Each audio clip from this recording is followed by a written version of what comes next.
नमस्कार। जय श्री कृष्ण। कार्तिक मास महात्मा का हमने 20वां अध्याय सुना। 20वें अध्याय में जलंधर की मृत्यु हुई। भगवान शिव ने चक्र सुदर्शन से जो है जलंधर के का सिर धड़ से अलग कर दिया था और जलंधर मृत्यु को प्राप्त हो गया था। जलंधर तभी मारा जब उसकी पत्नी जो है वो उसकी अग्नि में प्रवेश करके उसकी मुक्ति हुई, वृंदा की।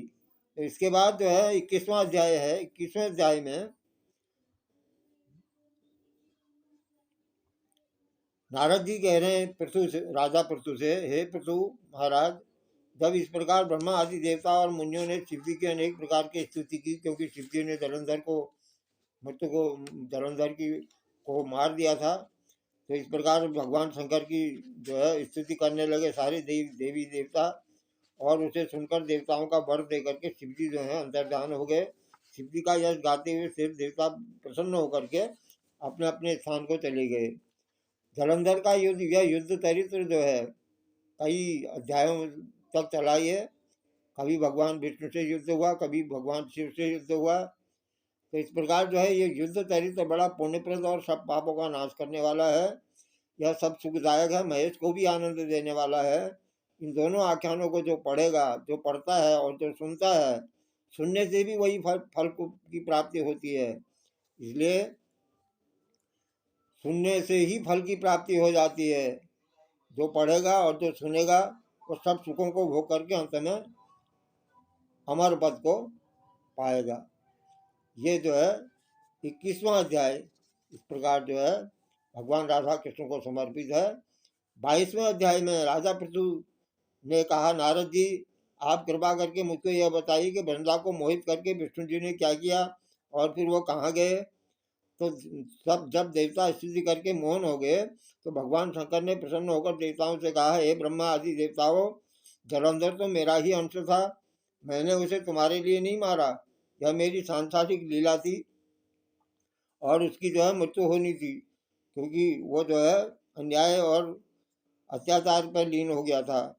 फिर भी आप लोग सत्य कहिए, इससे आप लोग सुखी हुए या नहीं। तो ब्रह्मा आदि देवता जो है वो उन्होंने शिव जी को प्रणाम किया और कहा कि जो भगवान विष्णु ने बड़े वृंदा को मोहित किया था और वह अग्नि में प्रवेश करके परम गति को प्राप्त हुई।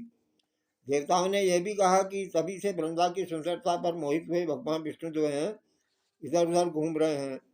उन्हें समझाएं आप। भगवान शिव से कह रहे हैं कि आप भगवान विष्णु को समझाएं, क्योंकि वो वृंदा की जो है उस पर वृंदा के लिए जो है मोहित हो रहे हैं। तब भगवान शिव कह रहे हैं कि आप जो है महादेवी उमा त्रिवेदी की जननी सबसे परे मूल प्रकृति है, वो गिरिजा भी कहलाती हैं। आप जब सब जो है उनके पास जाइए, मूल प्रकृति के पास जाइए, तब भगवान विष्णु का मोह दूर होगा। तो भगवान विष्णु का मोह दूर करने के लिए आप सब उनकी शरण में जाइए। यदि प्रसन्न हो जाएंगी, मूल प्रकृति गिरजा जिनका नाम है, तो वो प्रसन्न हो जाएंगी तो आपका सब काम हो जाएगा।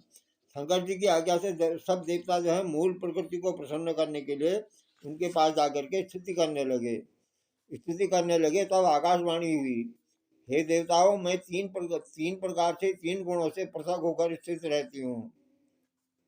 वो मूल प्रकृति यानी जो गिरजा थी वो उन्होंने आकाशवाणी की, सदगुण से गौरी, रजोगुण से ज्योति रूप हूँ, सदगुण से गौरी रूप हूँ, और आप लोग मेरी रक्षा से यदि सादर उन देवियों के पास जाओ तो तुम्हारे मनोरथों को पूरा कर देंगी। यह सुनकर देवताओं के नेत्र खुल गए। वो भगवती का आदर करते हुए गौरी, लक्ष्मी और सरस्वती को प्रणाम करने लगे। सब देवताओं को की भक्ति पूर्वक प्रार्थना से सब देवियां जो है वहां पर प्रकट हो गई हैं। सब देवियां प्रकट हो गई हैं, सरस्वती, गौरी, लक्ष्मी। सभी देवताओं ने खुश होकर के निवेदन किया और देवियों ने, वो जो देवियां प्रकट हो गई थी, उन्होंने कुछ बीज दिए, बीज, और कहा कि इन्हें ले जाकर जो है वहां डाल देना वृंदा की चिता पर, तुम्हारा सब काम सिद्ध हो जाएगा। ब्रह्मा जी देवता इन बीजों को लेकर विष्णु के पास गए। वृंदा की चिता भूमि में, चिता जहाँ पर वृंदा ने अग्नि में प्रवेश किया था, वो चिता में जो है वो बीज डाल दिए गए, जिससे धात्री, मालती और तुलसी प्रकट हुई। जब बीज वो प्रकट हो गए, बीज उग गए उसकी चिता से, वृंदा की चिता से, तो उसमें जो है धात्री, मालती और तुलसी 3 वृक्ष पैदा हुए। तो इस प्रकार विष्णु ने जो ही उस स्त्री रूप वाली वनस्पतियों को देखा तो वह उठ बैठे। अब भगवान विष्णु की मोह जो है वो नष्ट हो गया था। धात्री व तुलसी ने उनसे प्रीति की तो विष्णु सारा दुख भूलकर देवताओं से नमस्कृत हो अपने लोक को चले गए। वह पूर्वत सुखी हो शंकर जी का स्मरण करने लगे। यह आख्यान जो है, ये जो 21वां और 22वां अध्याय है, ये जो है आख्यान शिव जी की भक्ति देने वाला है, इसलिए इसको जरूर श्रवण करना चाहिए। इसी के साथ 21 और 22वां अध्याय जो है भगवान श्री राधा कृष्ण को समर्पित है। जय श्री कृष्ण।